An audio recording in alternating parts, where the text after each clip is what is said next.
due to James River erosion. Dr. Kelso and his remarkably talented team of archaeologists, curators, and conservators soon discovered the lost fort and continue to explore its mysteries. I should also note that his book, Jamestown, The Buried Truth, will be available in the back, or I think maybe actually right here in the front, for purchase, and a book signing will be conducted following his presentation. I will let him share his connection to Lakeside, but indeed it is our honor, and will you please help us welcome to the Hoover stage, Dr. William Kelso.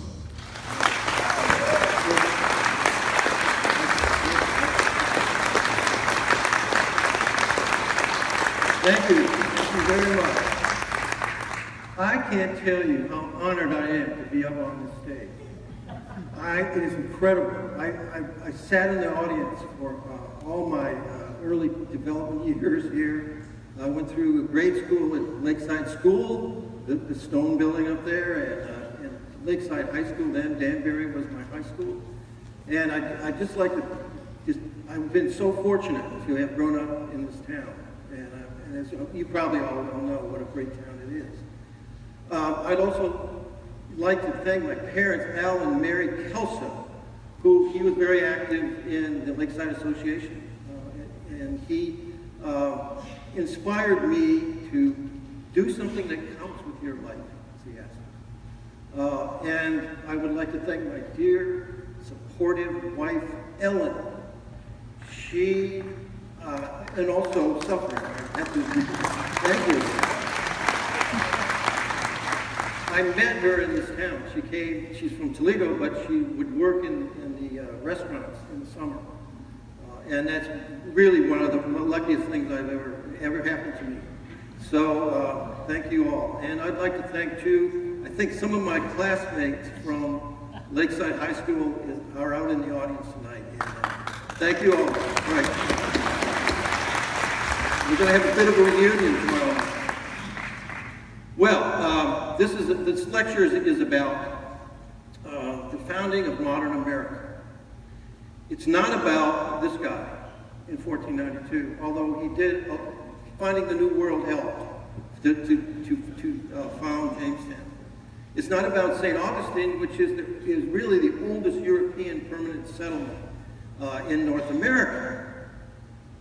It's not about one of the earliest English attempts at settling in North America, Roanoke Island off the Outer Banks of North Carolina, known as the Lost Colony. Sometimes people confuse that with Jamestown. Actually, the Lost Colony is still lost. That one didn't succeed either. And this really isn't about turkeys and the Plymouth Rocks. And that's a very important settlement too, but that was later on. Because Jamestown was founded in 1607, 1620, do the math. It is the earliest and most permanent English settlement. So, and it was amazing that it lasted because there were so many attempts.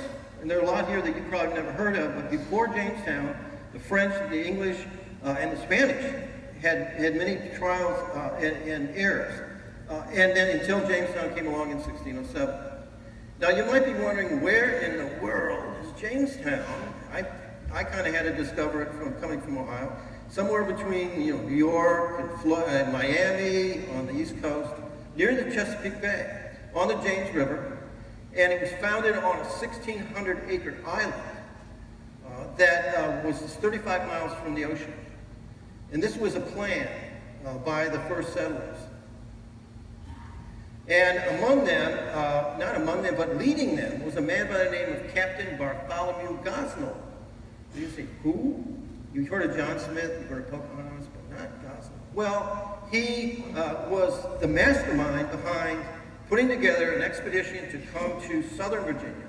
He'd already tried to put a colony in New England in 1602. It failed. But his daughter Martha, he named Martha's Vineyard after his daughter Martha. So he was up there. He had the experience. He was an experienced mariner, and he also had connections. One with in the court of James, was able to get through his cousin the charter to settle in North America. And Sir Walter Raleigh had that before. He also had another relative who was a very rich merchant in London, who founded the Virginia Company of London, a joint stock company, a new idea to spread the liability of putting together an expedition to settle, to make money for the company. So he had these connections, and they all met in this manor house in a small town called Otley in Suffolk, near Ipswich in England. This was his cousin's house, but there in front of this fireplace, I'm telling you, I've been to this place, and this is where Gosnold rounded up Captain John Smith, Christopher Newport, Edward Wingfield, and others to hatch the plan to establish a colony in southern Virginia. Well, it took him a couple of years to get it together. And it wasn't until December 20th, 1606, that he had outfitted 3 ships, and they sailed to America. There they go. I have far too much fun with PowerPoint. You'll see that as we go along here. However, they had planned to get to Virginia in 4 months, 4 weeks, or 5 weeks, but it took them 5 months. And they arrived in the area now known as Virginia Beach. But they were instructed to go 100 miles up some river, some major river, and they knew the James River was there. So the ships went up the river as far as they could, and they couldn't go 100 miles because there's a waterfall line at Richmond. But the company had given them instructions that here's the fallback plan.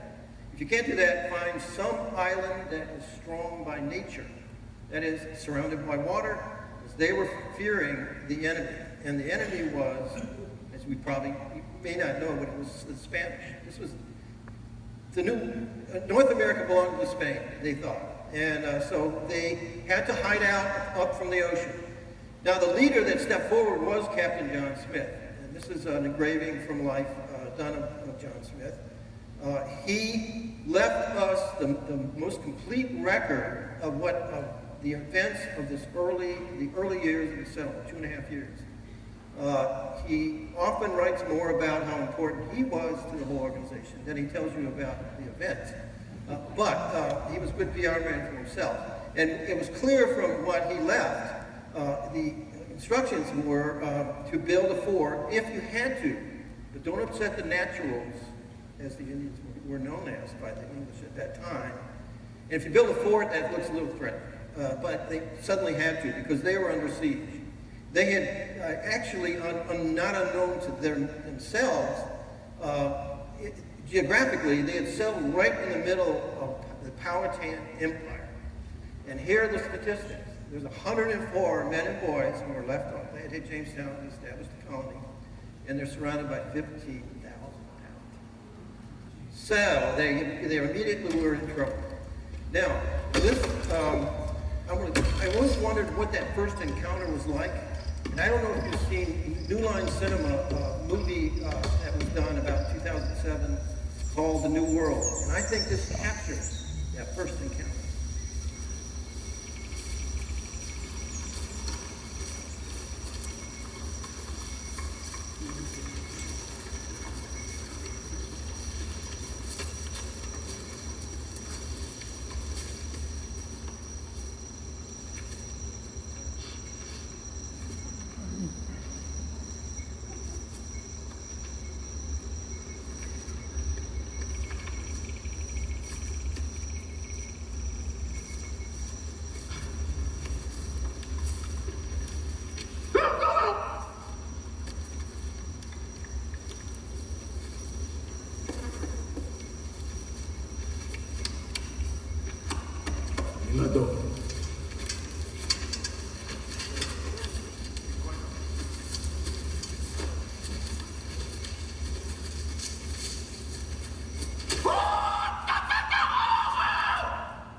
Well, things went downhill after that,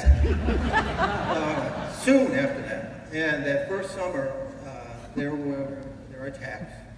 They built the fort in 19 days. They had to protect themselves. It's a triangular-shaped fort. But when winter came on, there were only 38 left alive out of the 104. Mostly they died of hunger because it took them too long to get to Jamestown. There was this food deficit. And so many were buried, and those crosses mark the first unmarked cemetery of the English in North America that we've discovered archaeologically. It wasn't marked, none of these things.